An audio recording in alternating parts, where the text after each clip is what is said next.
Hey, Chris from Funneltopia here. A quick update related to documents and contracts, which, in case you didn't know, there's a full document or contract signing capability. Think DocuSign. So obviously you have that capability here on Funneltopia. If you haven't checked it out already, make sure to check it out. And as for the update, it's related to the from name and email.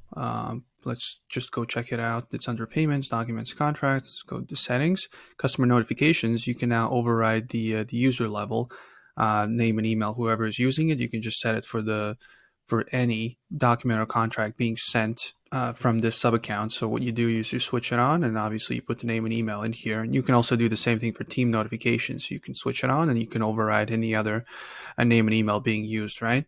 So that's a quick little extra thing, kind of give you a little bit more flexibility. But if you have any questions about this, 24/7 chat support, let us know. And yeah, if you don't have any questions, then I'll see you in the next video. Bye.